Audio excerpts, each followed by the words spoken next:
Ксения Лаврова-Глинка – популярная актриса театра и кино, звезда сериалов «Закрытая школа», «Склифосовский» и «Практика».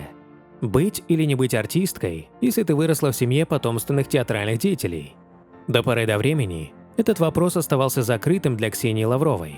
Кем она только не хотела стать в детстве – учителем пения и даже милиционером. Но ведь не зря существует народная мудрость «яблоко от яблони». И в итоге гены взяли свое. О ней наш рассказ сегодня. Родной город Ксении Лавровой – город Кимры Тверской области. Там она родилась 14 октября 1977 года.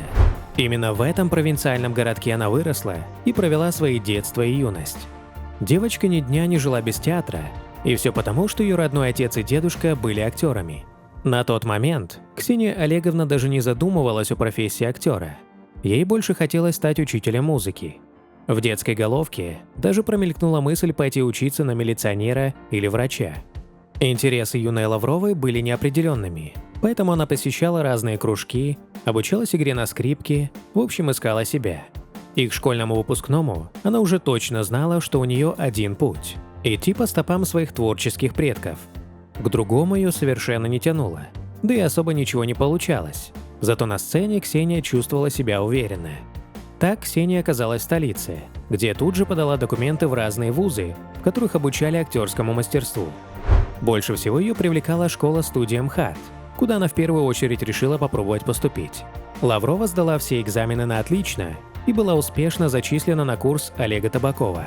Сегодня актриса вспоминает дни учебы с теплотой в душе, называя их комфортными, которые прошли рядом с сокурсниками Ликой Кремер, Денисом Никифоровым, Юлией Куварзиной и другими.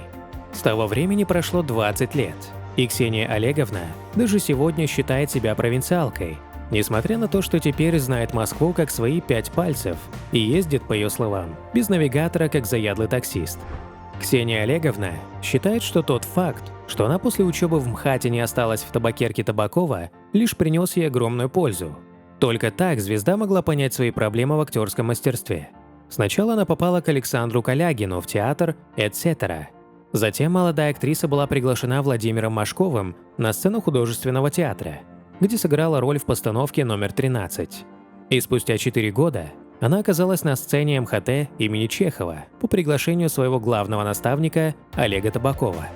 Первые романтические отношения в личной жизни артистки со стороны напоминали настоящую сказку. Ее принцем стал Сергей Глинка. Известный в городе бизнесмен красиво ухаживал за молодой девушкой и уже на втором свидании в шикарном ресторане сделал ей официальное предложение. Родителям стало известно о предстоящем торжестве спустя 5 дней, когда парень пришел в их дом для знакомства. Несмотря на непродолжительное знакомство влюбленных, родители, тем не менее, одобрили выбор дочери. На свадебном банкете в честь бракосочетания были не только близкие родственники и друзья, но и вся труппа театра Олега Табакова во главе с руководителем. В 2000 году стало известно, что в семье родился наследник, которого назвали Даниилом. А еще через 6 лет актриса подарила супругу дочку Аглаю. Спустя 12 лет брака Ксения случайно повстречала на вечеринке актера Дмитрия Готсдинера. Мужчина пригласил актрису на танец, и с того времени все началось. Именно тогда влюбленные поняли, что между ними не просто дружба, а настоящая химия. Они оба влюбились и понимали, что не могут друг без друга. Ксения начала готовить себя к тому, чтобы рассказать обо всем мужу и попросить о разводе. Актриса рассказала, что самый тяжелый момент в ее жизни, когда она сказала супругу про них с Димой. Это было чудовищно, страдали все. Ксения и Сергей очень долго и тяжело расходились.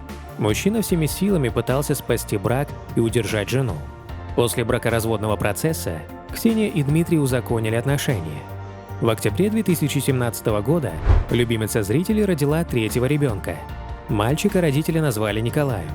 На момент рождения ребенка актрисе уже исполнилось 40 лет, а супруг на 9 лет ее старше. Позже Ксения заявила журналистам, что они очень хотели совместного ребенка и совершенно не будут против того, если родится еще один. Супруги уже больше 12 лет счастливы вместе. Актриса признается, что нисколько не жалеет о своем выборе. Сегодня талантливая артистка не просто мама и кинозвезда. В 2022 году губернатор Тверской области Игорь Рудени предложил Ксении Олеговне занять пост министра культуры своего родного региона. Несмотря на такую занятость, звезда старается быть хорошей мамой и супругой. Артистка умеет очень вкусно готовить и любит проводить время на даче.